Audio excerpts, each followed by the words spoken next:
right, everybody, welcome back to the Weekend Interview Show. I'm your host, Philip Drew, Administrator. And our next guest also writes for LouRockwell.com. His name is Anthony Gregory. He works and writes for the Independent Institute in Oakland. Writes for, as I said, LouRockwell.com, Rational Review, Strike the Root, occasionally for Antiwar.com, my favorite, and Liberty Magazine and the Libertarian Enterprise. I brought him on to discuss an article he wrote about the Bill of Rights for LouRockwell.com last week called Bush's War on the Bill of Rights. Welcome to the show, Anthony. Hi, Philip. Thanks for having me on. It's an honor. I should ask you first, how does Bush compare to other presidents when it comes to violating people's constitutionally protected rights? Well, he's a fairly terrible president in that regard, but he's not the worst, I would say. The first article I wrote for Lew Rockwell was called Our Current Bill of Rights Erosions Unprecedented. And my argument was that the Bill of Rights erosions and violations we're seeing today, as bad as they are, have their precedents in history. There have been previous administrations who have violated the Constitution in myriad ways. Abraham Lincoln did it, Woodrow Wilson did it, Franklin Roosevelt certainly did it, and many others did it. And actually, they probably all did it, but those are just the ones that probably did it the worst. There are others who are particularly bad. So I wouldn't say Bush is the worst, but in recent history, I'd say that he's probably the worst since the Vietnam War. Well, and before we get into the substance of the Bill of Rights here, I think we ought to probably set up what exactly is the Bill of Rights, how did it end up part of the American Constitution, and what is its purpose? Well, as the story goes, you know, after the American Revolution, they had the Articles of Confederation as kind of a working document from which to have a government. It arguably wasn't even a government, but kind of a compact between the states, each of which was kind of a separate government. And the traditional story is that there wasn't enough central authority, and that's why you had certain problems like Shays' Rebellion. I don't buy that argument, but at any rate, it won the day, and they established a constitution, but a lot of people called the Anti-Federalists, which is itself is kind of a misnomer. They didn't like the idea of the federal government having all this power because they didn't want it to violate the rights of the American people the way that England has. So they wanted a Bill of Rights, which also is a misnomer in some ways. The Bill of Rights, rather than a document that lays out what rights we have, it lays out what rights the government's not allowed to restrict. And it's actually kind of a bill of limitations on the federal government, and some would say the state governments. But essentially, it was meant to restrict the government from violating the rights of Americans in the way that the British government has. I think that's a very interesting point, too, about it being a bill of restrictions rather than a bill of rights. In fact, I think Hamilton argued against its ratification by saying, but wait, a bill of rights is something that a king would give his subjects. You guys give us our powers. You know what your rights are. You don't want a Bill of Rights. You're going to turn the whole thing inside out. Yeah, that's a good point. Now, I'm no big fan of Hamilton, but he had a I don't know how cynical he was being, but he was kind of trying to show a contradiction that he thought the Anti-Federalists had, which was that the Anti-Federalists wanted a constitution of, if they wanted one at all, that had enumerated powers for the government beyond which the government could enact. And the argument against the Bill of Rights that was made by people that if we assume they weren't cynical, in the name of liberty was, if you list the rights that government that we have as people, then the government's going to trash rights that aren't listed. And that's the reason that the Ninth Amendment was included, and the Tenth Amendment, which kind of put it all together and clarified. Right. Well, we'll get to those. Yeah, we will. But also, I don't know if you know this, it's often omitted from any copy of the Bill of Rights. In fact, I hold a copy of the Constitution in my hand right here, and it's not here, but the original preamble to the Bill of Rights says that these are declaratory and restrictive clauses to prevent misconstruction or abuse of its powers on the part of the new government. So it made it very clear from its beginning that as you say, was a list of restrictions against the state by the people rather than a grant of freedom from the state to the people. Right. It doesn't say the people have the freedom of speech. That's a given. It says the government can't restrict the freedom of speech. The government can't take our guns away. The rights, the existence of rights in the natural law sort of mentality pre-exists government. The Bill of Rights was established to limit government, not to grant rights by any means. The government can't grant us rights. It can, in theory, protect them, and it, in practice, squanders them and violates them. But the Bill of Rights is far from some sort of document giving us rights. All right, well, let's get started with Amendment number 1 here. It says, Congress shall make no law respecting an establishment of religion or prohibiting the free exercise thereof, or abridging the freedom of speech or of the press, or the right of the people peaceably to assemble and to petition the government for a redress of grievances. How has George Bush violated this amendment? Oh, well, he's violated in a lot of ways. Well, take your time. We have an hour here. Okay. Well, liberals would probably point out, or at least some of them, the more principled ones, would point out that the federal government shouldn't be in the business of combating so-called indecency.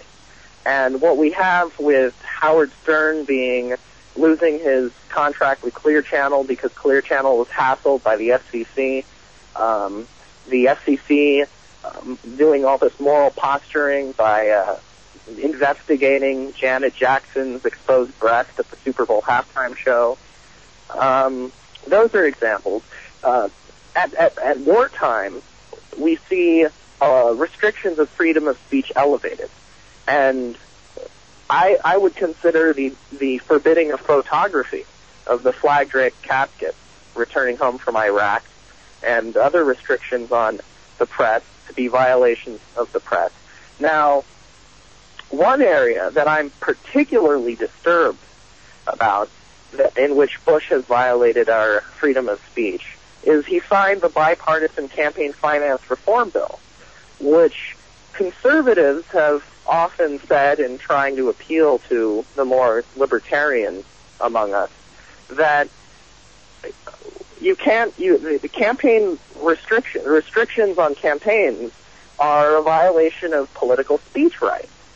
And this law that he signed is particularly bad. It makes it a crime for nonprofit groups of certain types, even to mention the name of a national candidate before 60 days before a general election, and I believe 30 days before a primary. I mean, just the idea of not being able to say a name, this was made the Founding Fathers, maybe even the Hamiltons of the Founding Fathers, very distressed. Well, until they had power. We know the Federalists, or some of us know the Federalists by John Adams started restricting speech in a number of ways in political speech. But this campaign finance law, I think, is one of the greatest assaults on our freedom of speech. It really affects us. We're not just talking about hypothetical, idealistic freedoms here. This really affects us. And I read that Bush knew that it violated the Constitution, and he signed it anyway, thinking the Supreme Court would overturn the law's worst provisions. Well, that's a terrible dereliction of duty, and the First Amendment specifically singles out Congress, and it says Congress shall make no law. Well, I think that when Congress makes such a law, it's committing a crime under the Bill of Rights.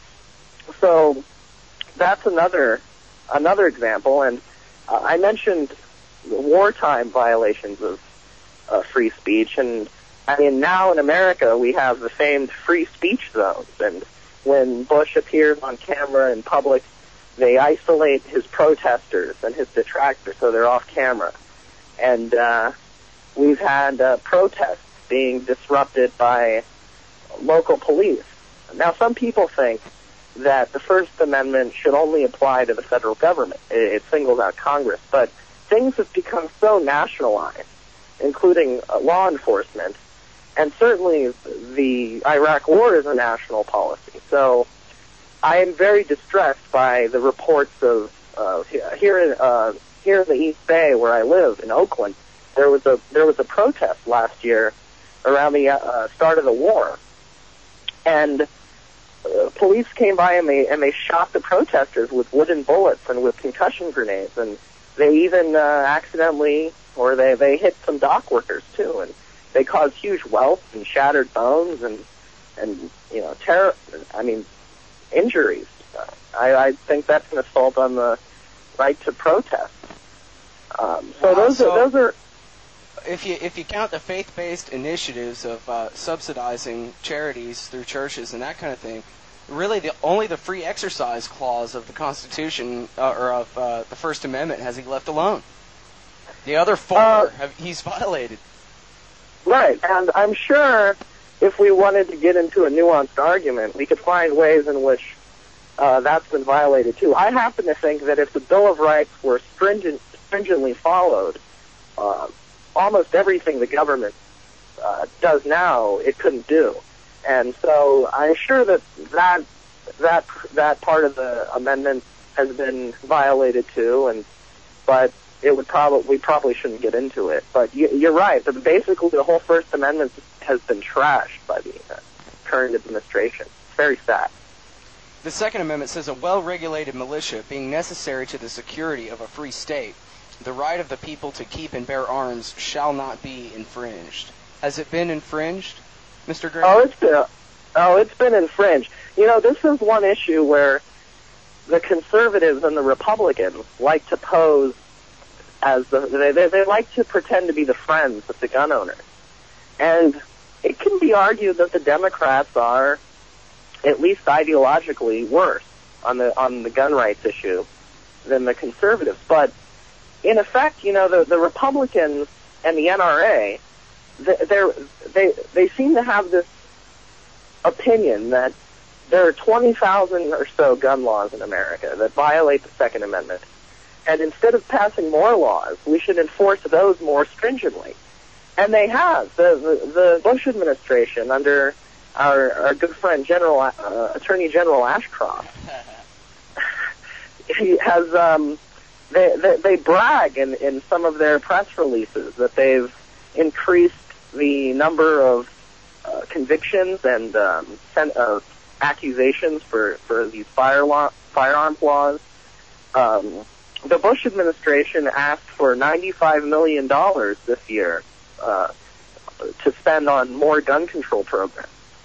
And so the only thing that can be said for them is possibly if Democrats controlled the entire Congress and the presidency, maybe our gun rights would be even more eroded right now. That could be argued. I'm not even sure about that, but certainly our gun rights have been more eroded during this administration than the last. It's gotten steadily worse. Other examples are the arming of airline pilots. Now, I think that airlines, as private companies, should basically maintain their own security. And I think that 9/11 showed a massive government failure on many fronts, including the airport security, which is regulated throughout. And of course, their solution was to completely nationalize it. Yeah, their solution was to take the same employees essentially and give them federal jobs. So, if any of them did anything incompetent, they'd be even harder to fire. But that's how their solutions usually are. But there was a modest step in the right direction proposed that airline pilots should be allowed to have guns on planes. And Bush seemed to oppose it. Congress passed it, passed the law to allow airline pilots to carry guns on planes. And he refused to implement it. eventually Congress and the Senate had to vote by a supermajority to basically force the administration to implement it. Well, and I want to say here, just for people in the audience who are saying, oh, no, you can't fire a gun on the plane, everyone will die from the decompression. I saw the Mythbusters on the Learning Channel did their experiment and shot out the windows and all that of a pressurized plane. And no, in fact, it would take a bomb to catastrophically depressurize a plane. A 9mm going off in the cabin is no big deal. Yeah, that's right. And, people used to be allowed to carry guns on planes. 35 years ago or so, the airplane experience was completely different. Now you have to wait in line for hours, and you might have to undergo a humiliating search, and you can't carry toenail clippers on practically. There are all these stories about people trying to carry toenail clippers and being stopped. Meanwhile, they sell toenail clippers in the airport gift shop. But you used to be able to carry guns on planes, and I've looked, and I haven't found a single catastrophe that resulted. Now, certainly, that's not to say it couldn't happen. There could be a disaster that would ensue from someone having a gun on the plane, but that's a risk that exists everywhere, and it's 9/11, the way it happened, it couldn't have happened if just someone, one of the good guys on those planes, had firearms. It just wouldn't have happened, and the 3,000 Americans who were murdered on that day would have been alive. And I think that even in the unlikely event of a catastrophe, it wouldn't compare to that catastrophe, which was in part a result of our insane gun control policies.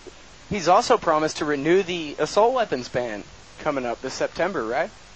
Yeah, he was applauded by Dianne Feinstein and Chuck Schumer, who are rightly deplored for their anti-Second Amendment stance. But they applauded his willingness to renew it. Now, it's up in the air whether it's actually going to be renewed, because recently in the Senate, they tried to renew it, but then the Republicans tried to pass this other law which would have forbid people from suing gun manufacturers, and no one was happy with the package deal. So I think it only got 1 or 2 votes, and it failed. But it could happen. Certainly, Bush doesn't have any principled stance against gun control, and his administration has enforced laws against gun rights more than the Clinton administration has. Well, and a note for Karl Rove, if you're listening, bud, you want to kill your incumbent's chance of re-election, go ahead and re-sign that assault weapons ban right before and make sure that your base constituency stays home that day. Yeah. I've sure heard Karl that, Rove listens to this show. I'm sure he does and takes notes. But I've heard some people say that if the Democrats ever embrace gun rights, or at least become more favorable toward gun rights than Republicans, they would snatch up a lot of the kind of middle ground voters. There are a lot of union voters and other people who are kind of half conservative, half liberal, or they vote one way or the other depending on the election. And a lot of there's something like 50 or 70 million gun owners in America. It's something like that, and that's a huge constituency. And Bush he's done a terrible job. Now, Republicans have often been fairly bad on gun control. In California, where I live, which is known throughout the country as having some of the worst gun laws, those gun laws were pushed through by conservatives, or people who call them conservatives.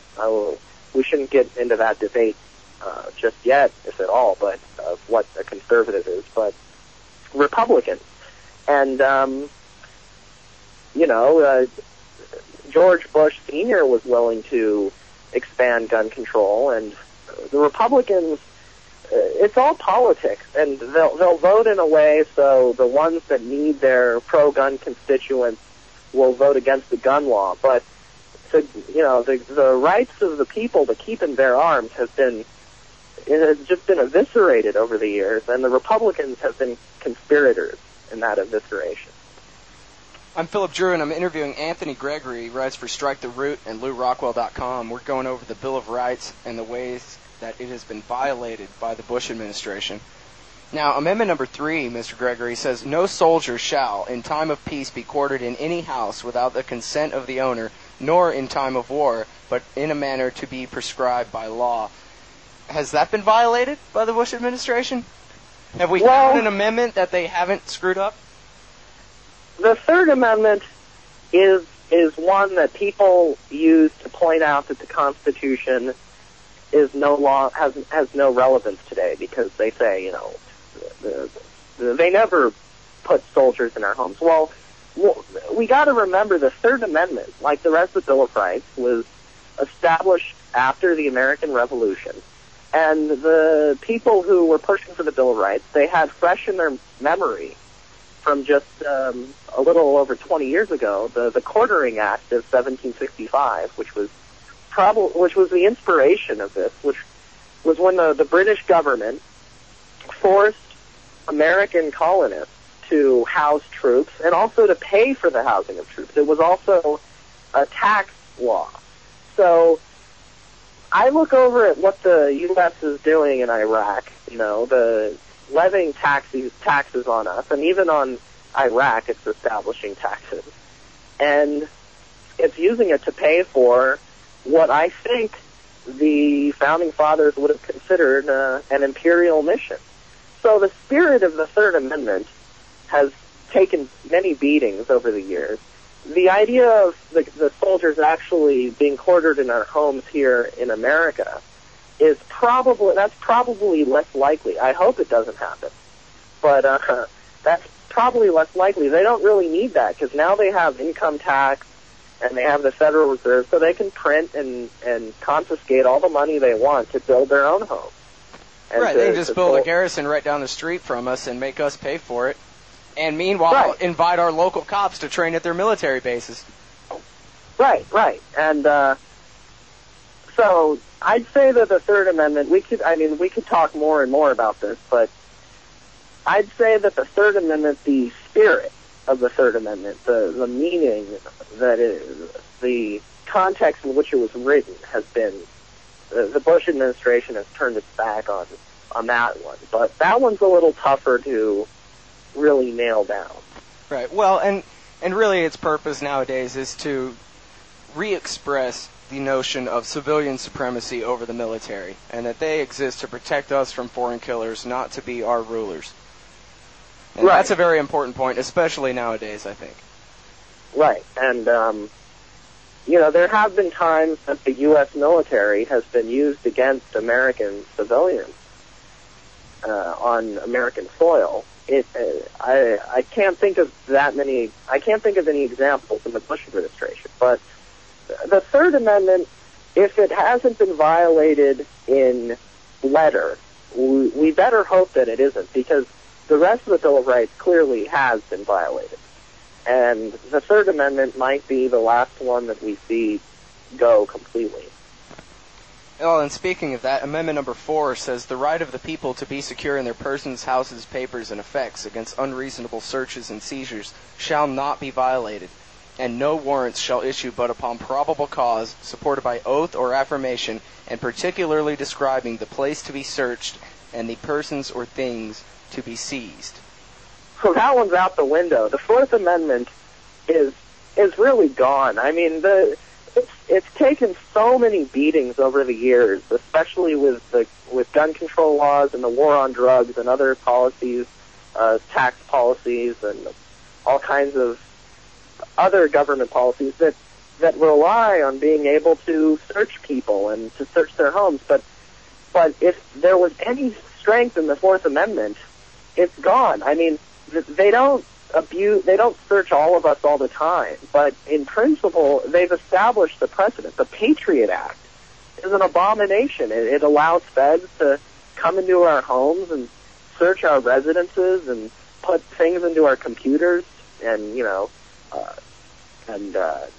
look into our financial records and not even tell us for 6 months. And it's, the Federal Intelligence Surveillance Act has been expanded so they can It has expanded the power of the government to get easy wiretap warrants from special courts. Why don't you explain that a little bit? What exactly is the Federal Intelligence Surveillance Act? I'm sorry, I screwed up. The Foreign Intelligence Surveillance Act. Wiretaps have always been kind of a strange issue because for some reason people think that when the Fourth Amendment or any of these amendments mentions persons, houses, papers, and effects, it doesn't apply to modern technology. And as technology has increased, they've found all kinds of loopholes to, spy on our conversations on our phone and on our email. And wiretaps is just something that they've always had to get a warrant for, probably a lot of the time under false or questionable pretenses. But now they have these special courts, which they're not subject to the same oversight. I'm not the best expert on the wiretap issue. I would suggest that anyone who's interested in how the war on terrorism is violating our civil liberties to get a book by James Bovard called Terrorism and Tyranny, which is one of my favorite books of recent years that really goes through all of this stuff. And there are more details in there that I'm sure I can't remember. But basically, it's easier for them to get wiretaps. Now, so far, some of these provisions haven't been, as conservatives would say, they haven't been abused.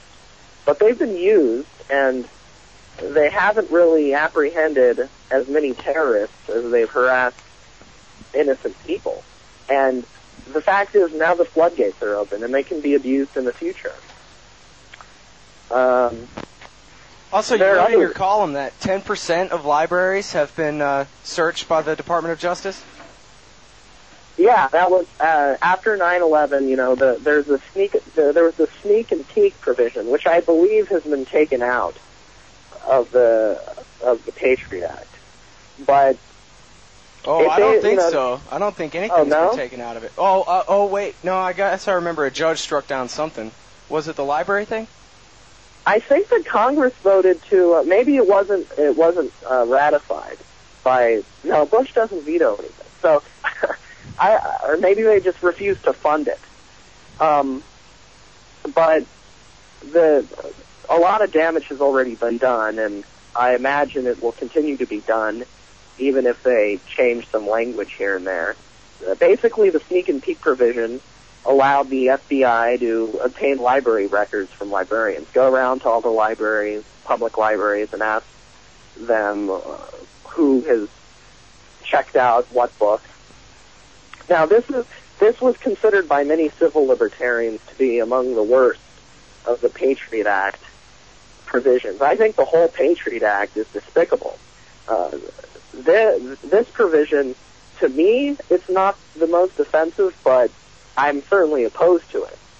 I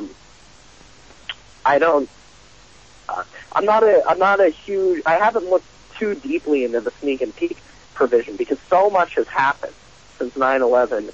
So much has happened with the Patriot Act and with other laws that have been passed and other executive orders that I haven't focused too much on the sneak and peek provision.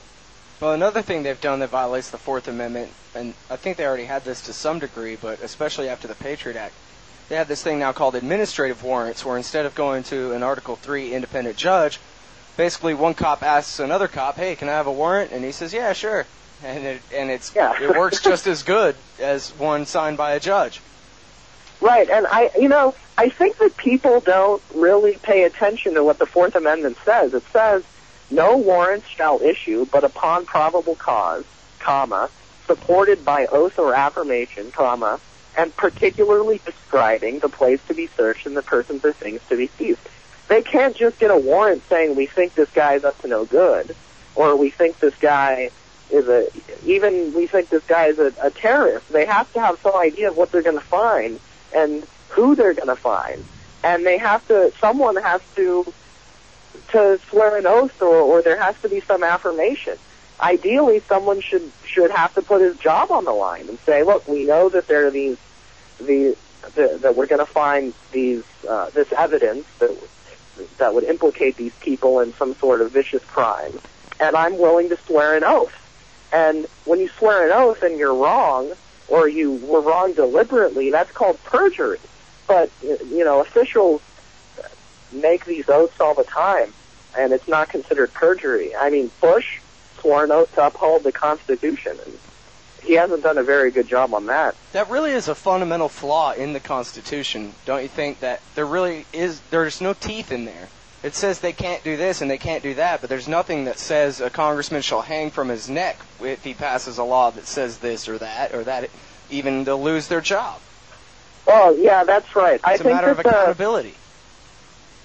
I tend to think the Constitution, I'm no Constitution fetishist. I don't think that the Constitution I don't revere it the way some people do, especially the body. I like the Bill of Rights because it limits the government, but there are all kinds of things the Constitution itself allows the government to do that I don't think that the government needs to do or should do.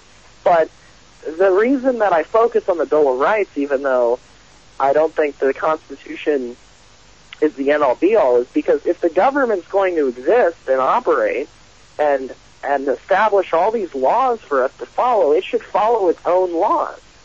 And the Bill of Rights was kind of the people's end of the deal. Okay, we'll put up with having this national government, but you put up with these restrictions. And you're right that the Constitution doesn't establish a self-enforcing clause of any type.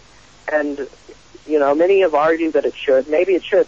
I don't really know if that would do it. I think that really what's important is to change people's hearts and minds about these issues, and to get people oriented towards a certain a principle in which they're less inclined to have so much faith in the state itself. I think that's what's important. I only focus on the Bill of Rights to help illustrate the fact that the government doesn't follow its own law.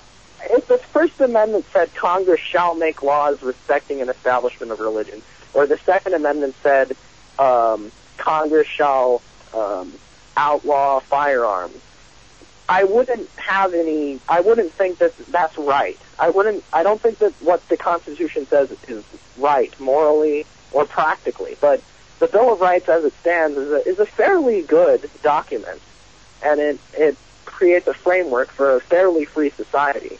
And again, it illustrates the hypocrisy of the state that expects us to follow its laws when it violates its own.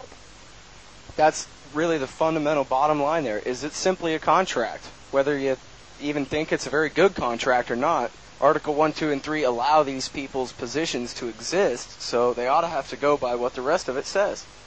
Right. No buts about it. All right, yeah, amendment number 5, Mr. Gregory, says, no person shall be held to answer for a capital or otherwise infamous crime unless on presentment or indictment of a grand jury, except in cases arising in the land or naval forces or in the militia when in actual service in time of war or public danger. Nor shall any person be subject for the same offense to be twice put in jeopardy of life or limb, nor shall be compelled in any criminal case to be a witness against himself, nor deprived of life, liberty, or property without due process of law. Nor shall private property be taken for public use without just compensation. Have there been violations of the Fifth Amendment by this administration? Oh, certainly. Well, shortly after 9/11, the INS and Justice Department detained more than 1,000 people. Bush called them terrorists. They were called terrorists on the news repeatedly. But then that was even after the Justice Department admitted that the detainees didn't have any terrorist ties. So they were being detained without due process. There's also this material witness status where about a dozen at least, or dozens rather, of Americans were detained without any due process because they were, quote, material witnesses. So since 9/11, the government has come up with even more and more ways of getting around the Fifth Amendment, so to speak. I mean, it had in the past, but it's become very egregious lately. Also, the asset forfeiture is something that I think it smacks of un-Americanism, where the federal government or state and local governments, but in this case the federal government specifically, can just, instead of accusing you of a crime, they could just accuse your property of a crime. Or they could say it's a civil case, and they could just take your property. They could take your home, your business, your airplane. That can't be right. You must be mistaken. You're talking about some law in Germany or somewhere in medieval Europe, right? Well, I wish I were.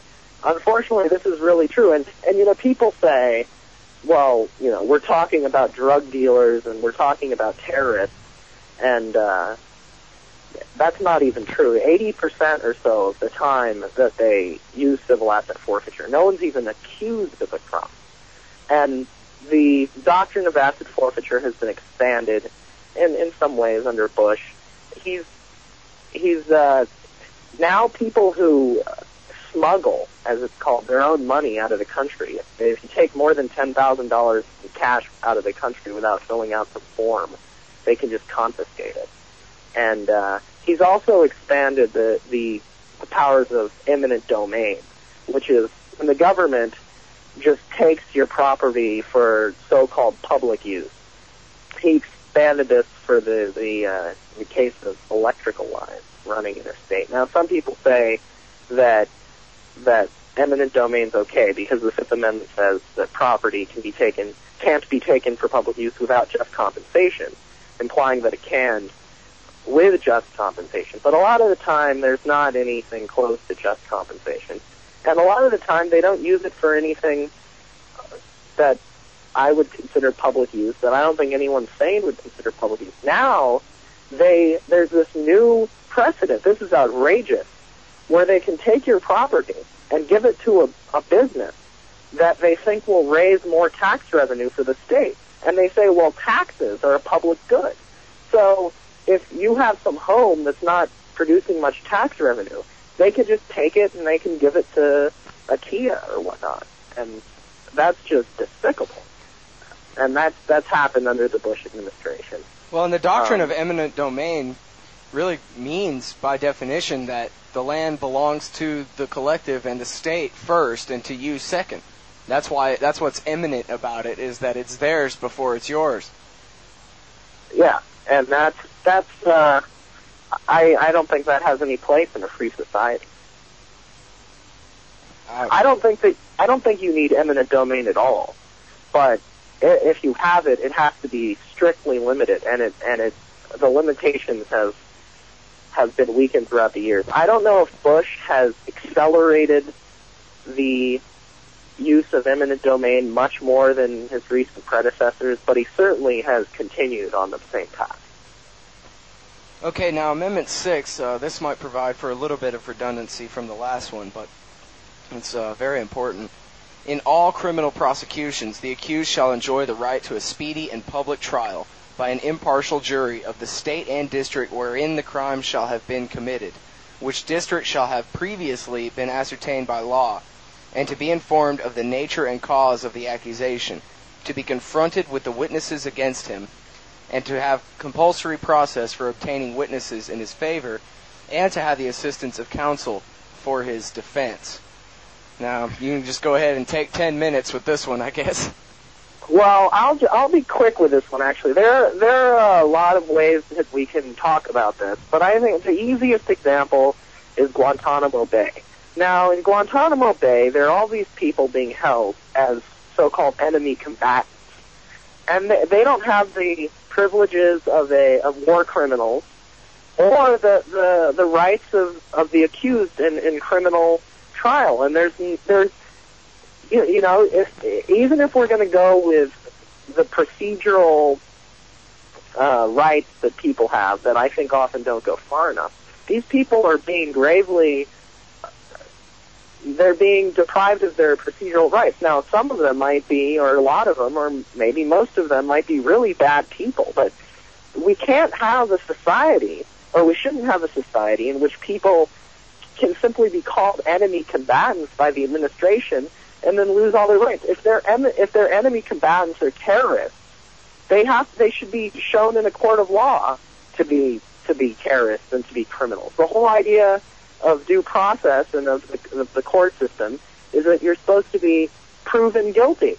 And a lot of people say, well, this doesn't count because it's terrorist. Well, that's absurd. I mean, well, what about the argument that it doesn't count because they're foreigners and they're arrested by our military on foreign land during a war? Well, I mean that's a sticky issue. I personally look at the Bill of Rights, and I look at the way that it refers to persons and people, and it doesn't say American citizens. And if the U.S. government is going to go all around the world subjecting people to its authority, it should respect, the procedural and actual rights of these people. To the extent that our government is all over the world, pushing people around, and again, the historical context of this is that the Americans were being abused by the British government because the British government also had this false dichotomy where there were the British citizens enjoyed a lot of rights that the American citizens saw themselves as being deprived of, and they thought, wow, the British tradition, they have Magna Carta, they had the Glorious Revolution, and they have all of this tradition of freedom and liberty, and they're depriving us because we're colonists. Well, in that sense, I think that our government should respect the rights of people, even if they don't live here. But there are other subtle ways in which the Sixth Amendment has been violated. I happen to think that the Sixth Amendment, like many others, has taken major beating from the drug war, and George W. Bush certainly hasn't tempered the drug war at all. He's accelerated it. So there are other examples if people don't buy into the idea that foreigners should be these rights should apply to them. Well, and also, something that strikes me when I was reading this is, or that's terrible grammar. Something that struck me when I was reading this to you a second ago is the part about the impartial jury in the state and district wherein the crime shall have been committed, which district shall have been previously ascertained by law. Now, that's the thing where, declaring somebody an enemy combatant and giving them no trial at all, or maybe a military tribunal later on, that's not previously ascertained by law. That's right. They push people all around. People are always moved away from the districts these days. So the Sixth Amendment, like the others, has become virtually meaningless. And I just remembered the example of Jose Padilla, who was a citizen, or is an American citizen, and he's been deprived of these rights too. So his citizenship didn't save him. And under the Second Patriot Act that at first the government denied it was considering and then fessed up, the government has the power to just, it would potentially have the power just to strip citizenship away from anyone that it wants to. In that case, citizens, I don't really see any reason to think that they're going to stop at repressing people who are foreigners. Well, and they admitted that the reason they turned Padilla over to the Navy was because they didn't have a case. They made up all this, frankly, complete bullshit about that he was going to set off a radioactive device, a dirty bomb, they call it. Except it turned out that he didn't have any connections to anybody, he didn't have any money, he didn't have any explosives, he had zero capability of being part of a dirty bomb plot. So then when the judge said, hey, bring this defendant before me, they said, sorry, we already turned him over to the Navy. So he didn't even get his hearing. Yeah, that's right. I know people who say that, that the criminal justice protections don't apply to these people because they're enemy combatants. And the prisoner of war protections don't apply to them because they're illegal combatants. Well, I don't think you can have it both ways. It's just, if they can, under this principle, the government can say anyone's an enemy combatant and strip away all that person's stuff. And that has no place in America. All right, now Amendment 7. In suits at common law where the value in controversy shall exceed $20, the right of trial by jury shall be preserved, and no fact tried by a jury shall be otherwise re-examined in any court of the United States than according to the rules of the common law. Now, I actually found your little bit that you wrote about the Seventh Amendment quite interesting. Why don't you explain exactly what's going on with that? Well, the purpose of the Seventh Amendment isn't just to protect the rights of people when they're being sued in court. It's also to protect our right to sue. The idea was that, after during the American Revolution, before the American Revolution,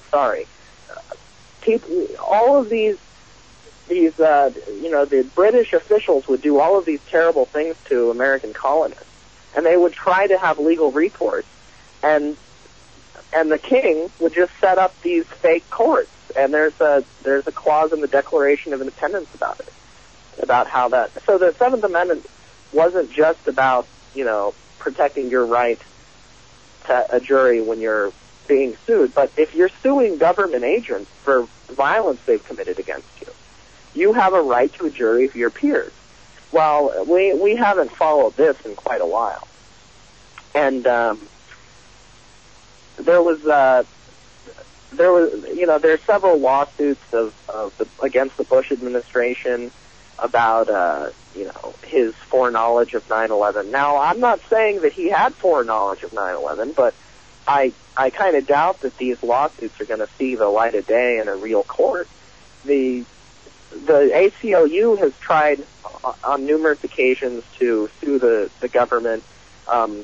After sometime in early 2002, the ACLU tried to get a list of detained suspects, and the Justice Department, just said no. Recently, the ACLU, there was a legal challenge against the Patriot Act, and this violates probably many provisions of the Bill of Rights, but the Patriot Act basically silences certain challenges against itself. If you challenge the Patriot Act, you can't even disclose to the public you've done so, and the ACLU was silenced for 3 weeks in respect to this. And again, like other... Were they breaking the law when they finally came out, or was there the provision fulfilled and it was okay for them to come out and say that they had filed the lawsuit? Do you know? No, they didn't break the law. The ACLU, if I understand it correctly, they went along with the law, and they kept their challenge against the Patriot Act secret until they were allowed to disclose it.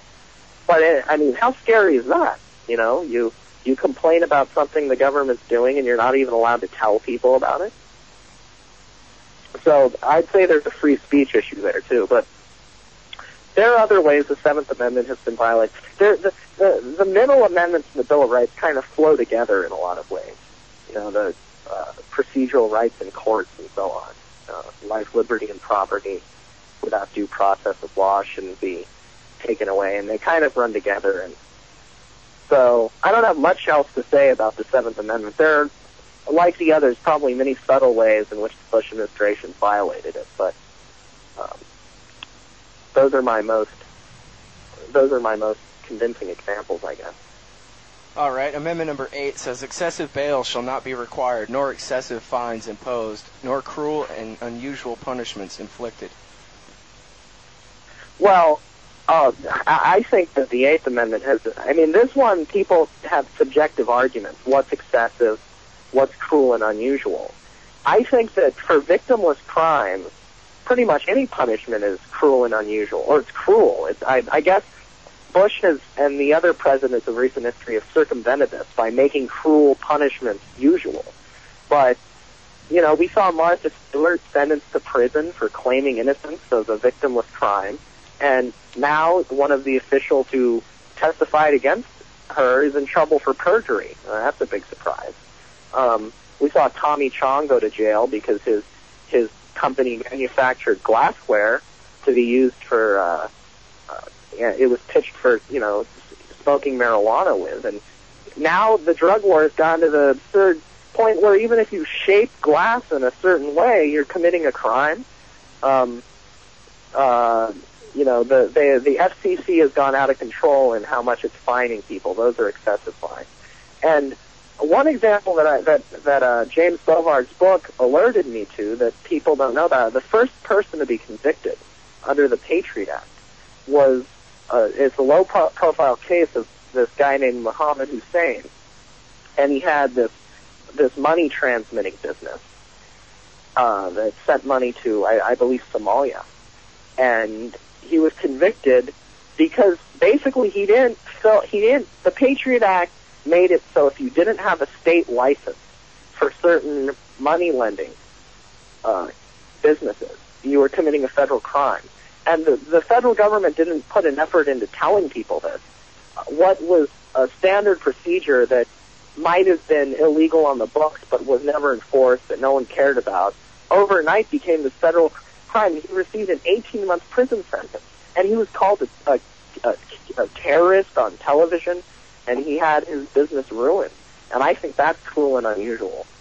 So I think that at least half the people in prison have been put there under cruel and unusual, by the Founding Fathers standards, circumstances for non-crime.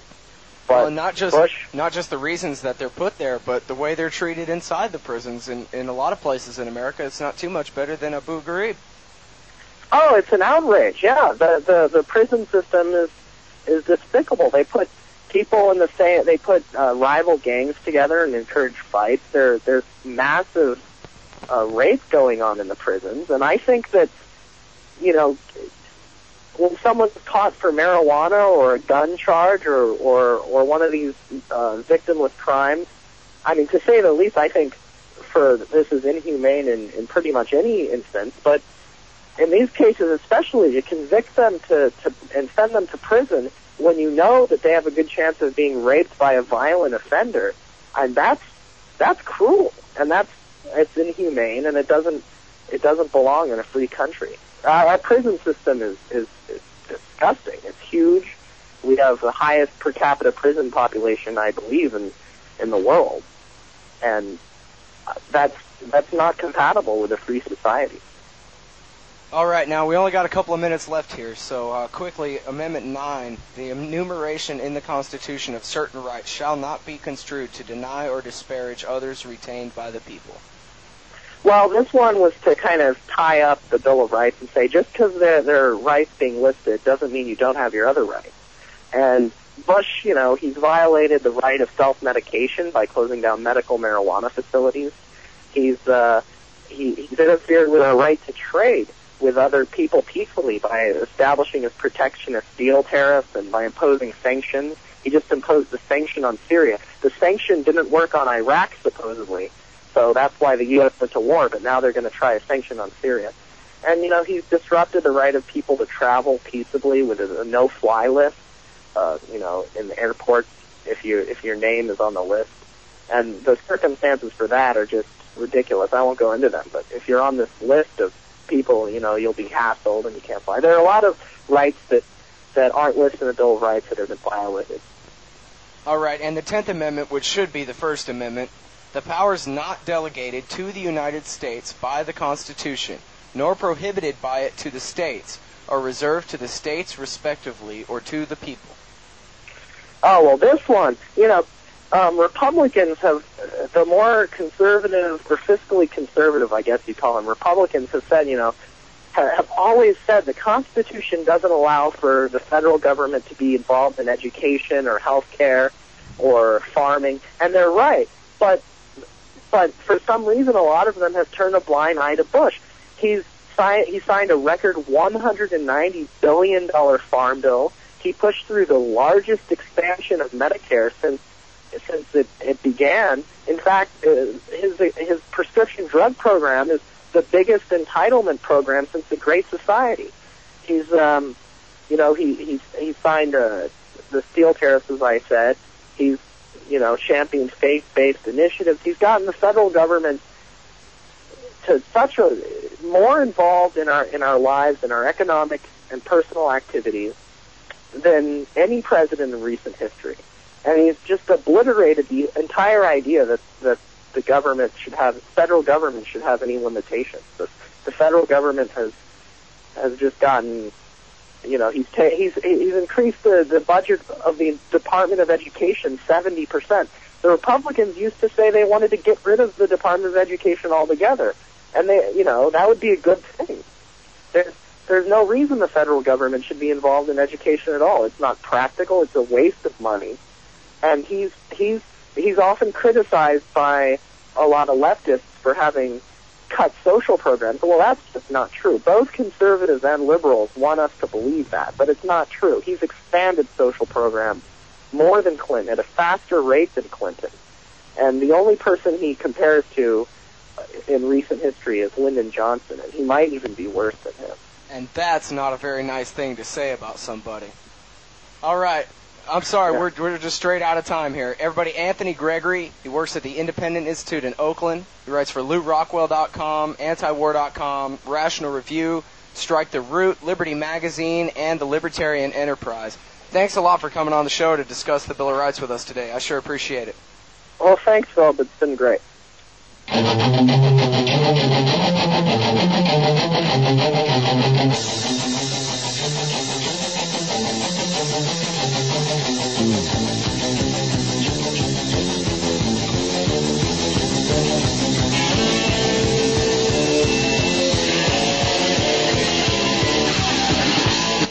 All right, everybody, that was the Weekend Interview Show. Thank you for tuning in.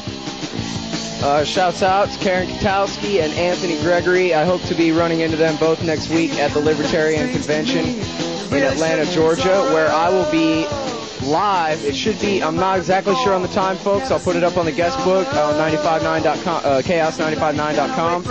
But I believe it'll be an early show tomorrow, maybe from 1 to 3 here at Texas time, and I'm going to be interviewing Dr. Ron Paul. They call him Dr. No, the only congressman who's not a traitor in the entire House of Representatives, live next week from Atlanta, Georgia on the Weekend Interview Show. Stay tuned. Shorty's up next. Play some punk rock. Hey, yo! Step out of it! It's time for you to act your head. No, you're never gonna get your way. So break into a screaming rage. Good excuse to start a non-stop teenage romance. Turn it all into lust. I'm only looking for somebody to talk to. Somebody that I could trust. There's no such thing. There's no such